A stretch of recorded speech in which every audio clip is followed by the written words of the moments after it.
Après avoir joué à Düsseldorf contre l'Autriche, à Leipzig contre les Pays-Bas, à Dortmund contre la Pologne puis de nouveau à Düsseldorf contre la Belgique, et à Hambourg contre le Portugal, les Bleus continuent leur route et affronteront l'Espagne en demi-finale de l'Euro 2024. Pour cette rencontre, les Espagnols vont devoir se passer de Pedri, touché d'une blessure au genou dès le début de match contre l'Allemagne par Kroos, mais aussi de Lenormand et Carvajal, qui a pris un carton rouge.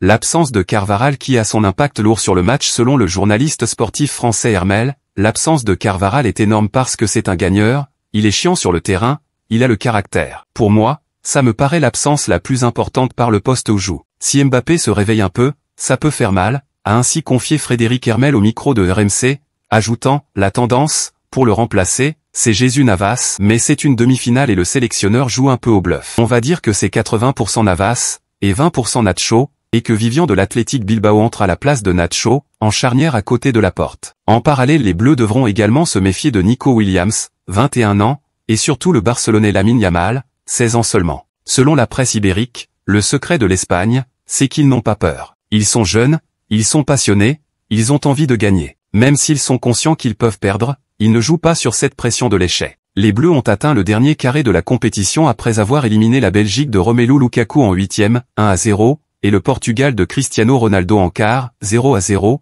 5 tables à 3. De son côté, l'Aurora s'est défaite de la surprise de ce championnat d'Europe des nations, la Géorgie, 4-1, avant d'éliminer le pays hôte, l'Allemagne, 2-1, il y a 4 jours. Selon les observateurs, cette équipe espagnole a réalisé un sans faute dans la compétition. Lors de la phase de poule, elle est sortie première du « groupe de la mort » en battant l'Italie, la Croatie et l'Albanie. L'attaquant français Randal Kolo Muani d'ailleurs est impressionné par l'équipe espagnole dans la compétition. C'est l'une des meilleures équipes de cette compétition qui joue énormément au football. Après, c'est un match aussi qu'on a l'habitude de jouer.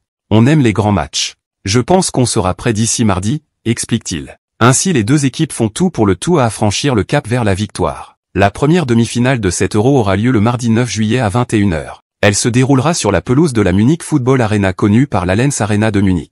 Les Bleus y ont déjà disputé une demi-finale, c'était en 2006 face au Portugal et ils s'y étaient imposés grâce à un penalty de Zinedine Zidane.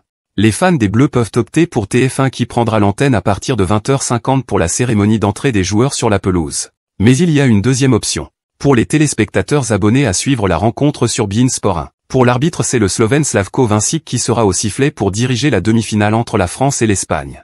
Arbitre de la dernière finale de la Ligue des Champions remportée en mai dernier, par le Real Madrid contre le Borussia Dortmund, 2-0, le Slovène, 44 ans, a déjà arbitré à 3 reprises les Bleus, avec 2 victoires, contre l'Arménie en match amical en octobre 2015, 4-0, et en Albanie en éliminatoire de l'Euro 2020 en novembre 2019, 0-2, et un match nul, contre l'Ukraine en septembre 2021, en éliminatoire de la Coupe du Monde 2022, 1-1. Et Slavko Vincic a déjà dirigé l'Espagne dans la compétition lors du choc en phase de poule contre l'Italie, 1-0. Pour l'historique des deux équipes, la confrontation entre la France et l'Espagne sera la 37e de l'histoire. Et avant ces retrouvailles sur la pelouse du stade de Munich, le bilan est à l'avantage des Espagnols avec 16 victoires contre 13 succès pour les Bleus.